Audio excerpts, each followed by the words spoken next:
नमस्कार, स्वागत है आपका बिहार समाचार में। तो आज किसानों के लिए और गरीबों के लिए कुछ खास खबर है। सरकार द्वारा कुछ बड़ी सौगात दी गई है, तो वहीं किसानों के आय बढ़ाने के लिए बड़ी तैयारियां।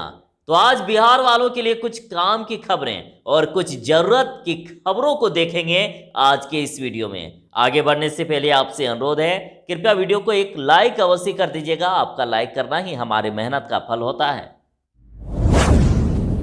तो बिहार में अभी तक 6,30,000 परिवार को 6,000 रुपए की राशि भेज दी गई है।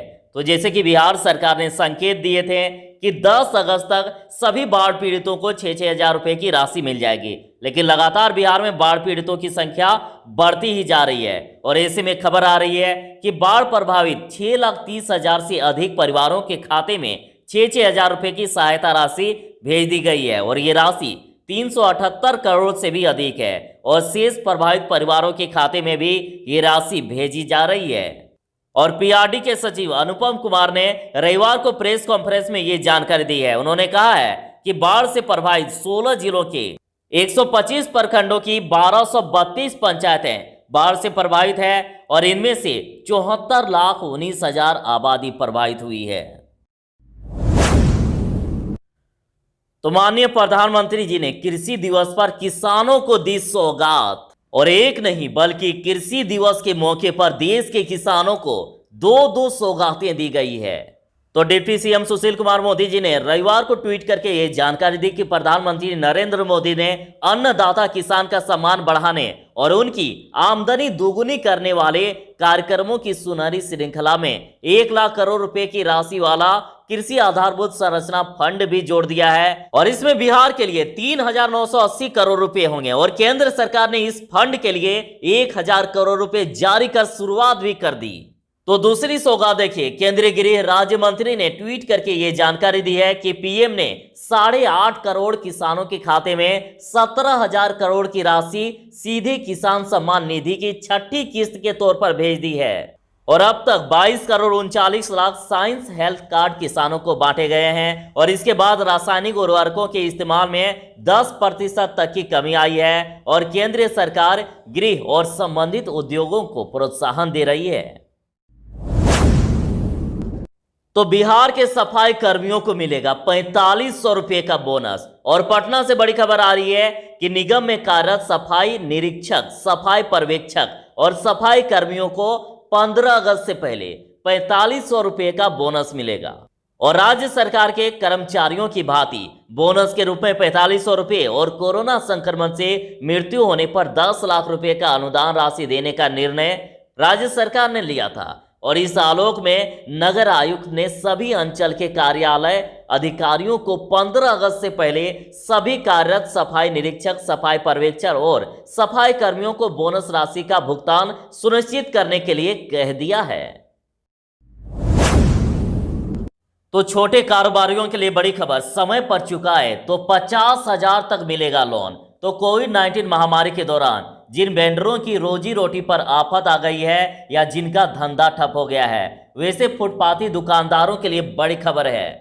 तो ठेला और फुटपाथ पर सामान बेचने वाले श्रमिकों को आत्मनिर्भर बनाने के लिए आवासीय एवं शहरी कार्य मंत्रालय भारत सरकार द्वारा प्रधानमंत्री स्ट्रीट वेंडर आत्मनिर्भर निधि प्रारंभ की गई है। और इस स्वनिधि योजना के तहत स्ट्रीट वेंडर को 1 साल की अवधि के लिए 10,000 रुपए का लोन दिया जाता है। और यदि समय पर ऋण चुका दिए तो अगले वर्ष 20,000 रुपए का ऋण मिलेगा। और यदि दूसरे साल भी समय पर चुका दिए तो उसके अगले साल 50,000 रुपए तक का ऋण आपको मिल सकता है।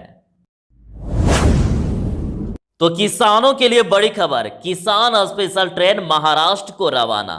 तो रविवार को किसानों का सामान लेकर साप्ताहिक 11 बोगी वाली पार्सल ट्रेन यानी किसान ट्रेन दानापुर जंक्शन अपने निर्धारित समय 12 बजे देवलाली यानी महाराष्ट्र के लिए खुली। और सभी रेक वातानुकूल हैं और प्रदेश के किसान अब अपनी फसल इस ट्रेन से बाहर भेज सकते हैं। और इस ट्रेन के चलते किसानों और कारोबारियों में खुशी है।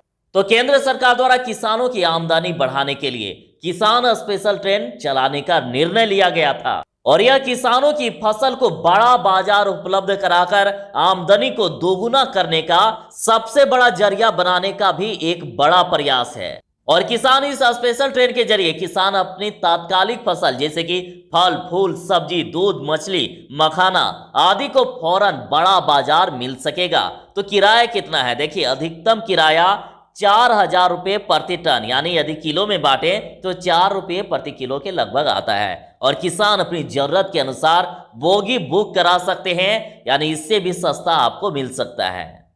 तो 4,001 रुपये प्रति टन तो मैंने अधिकतम किराया बताया, इससे कम भी है। तो जरा सावधान, मौसम विभाग ने फिर से अलर्ट जारी किया है और पटना सहित पूरे राज्य में आज से 4 दिन तक भारी बारिश, और इतना ही नहीं बल्कि ठनका गिरने की भी आशंका है। तो पटना, गया, भागलपुर और पूर्णिया में सोमवार को बादल छाए रहेंगे, हल्की से मध्यम बारिश हो सकती है और ठनका गिरने की भी आशंका है। तो पटना सहित लगभग पूरे बिहार में 10 से 13 अगस्त तक मध्यम से भारी बारिश की संभावना है। वज्रपात की आशंका तो जताई ही गई है और वैसे मौसम विभाग ने इसको लेकर चेतावनी जारी कर दी है। और वहीं रविवार को कई जगह पर बारिश भी हुई और मौसम विभाग के अनुसार अभी मानसून ट्रफ पंजाब के फिरोजपुर, दिल्ली के ऊपर से होती हुए बंगाल की खाड़ी और ओडिशा के ऊपर से गुजर रहा है। और ये ट्रम्प लाइन सोमवार से शिफ्ट होकर बिहार के ऊपर से गुजरते हुए उत्तर की ओर बढ़ेगा और इससे भारी बारिश की संभावना है। और इसके अलावा दक्षिण पूर्व उत्तर प्रदेश के ऊपर एक साइक्लोनिक सर्कुलेशन बना हुआ है जो बिहार के मौसम को प्रभावित करेगा। तो अतः सावधान, चक्रवाती हवा के दबाव से आज कई जगह होगी बारिश और खासतौर पर दक्षिणी पूर्वी उत्तर प्रदेश से सटे बिहार के उत्तर पश्चिमी इलाके में कुछ जगहों पर भारी बारिश भी हो सकती है। तो मुख्यमंत्री से 10 सुविधाएं मांगी।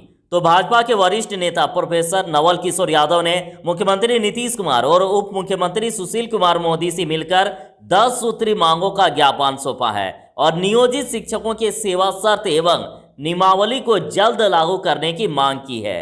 और ज्ञापन में पुराने शिक्षकों की तरह नियोजित शिक्षकों को ऐच्छिक स्थानांतरण को मंजूरी दी जाए कहा गया है और जिससे कि महिला एवं बड़ी संख्या में अन्य पुरुष शिक्षकों को भी अपने गृह क्षेत्र एवं निकट के स्थान पर ही कार्य करना संभव हो सके और राज्य कर्मियों की तरह अन्य सभी सुविधाएं भी दी जाए। तो कोचिंग संचालकों और शिक्षकों की चिंता करे राज्य सरकार।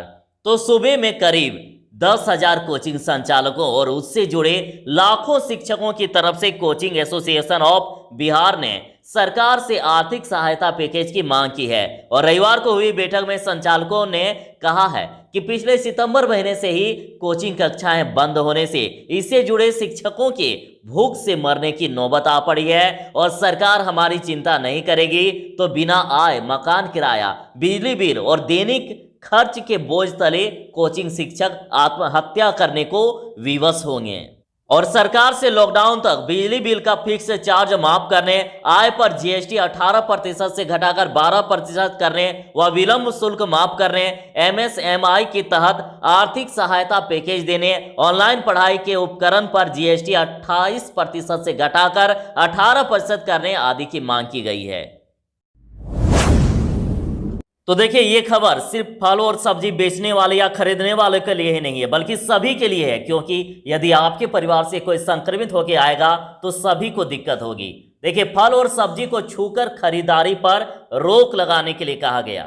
तो पटना फूड्स एसोसिएशन ने कोरोना के फैलाव को देखते हुए जिला प्रशासन से मंडियों में फल और सब्जी की छूकर खरीदारी पर रोक लगाने का आग्रह किया है। बड़ी संख्या में लोग फलों और सब्जियों को छूकर ही खरीदते हैं और ये काफी खतरनाक है। और दुकानदारों से और ग्राहकों से आग्रह किया गया है कि फल और सब्जी को खरीदारी के समय उन्हें छुए नहीं, उन्हें छूने से रोकें और सब्जी और फल विक्रेता हाथों में ग्लव्स का इस्तेमाल करें, ये कहा गया है। तो देखिए, किसानों के लिए खबर है कि अनुदान के लिए 6 महीने से दौड़ा रहे हैं। तो जिले के किसानों को कृषि यंत्रों पर अनुदान की राशि के लिए सिर्फ तारीख पर तारीख मिल रही है। कुछ किसानों का कहना है कि बेल बेचकर पावर टिलर खरीदे थे। लॉकडाउन में ऐसी स्थिति हो गई है कि डीजल खरीदने तक के पैसे नहीं है और पिछले 6 महीने से जिला कृषि कार्यालय के चक्कर लगा रहे हैं। और किसानों का कहना है कि कृषि यंत्र खरीदने के लिए 48 घंटे के अंदर अनुदान की राशि खाते में ट्रांसफर करने के लिए कहा गया था, लेकिन अब तक अनुदान की राशि नहीं दी गई है। कृषि विभाग से मिली जानकारी के अनुसार मार्च में ही कृषि यंत्र की राशि ट्रेजरी में भेज दी गई है।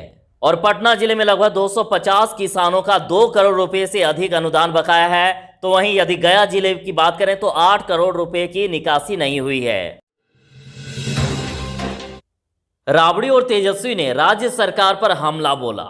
तो राबड़ी देवी जी ने आरोप लगाया है कि राज्य में अपराध के मामले बढ़ रहे हैं। कहा है कि लोग समझ सकते हैं कि ये कैसा सुशासन है, और साथ ही आरोप लगाया है कि चोर की दाढ़ी में तिनका ही नहीं, पूरा जंगल है।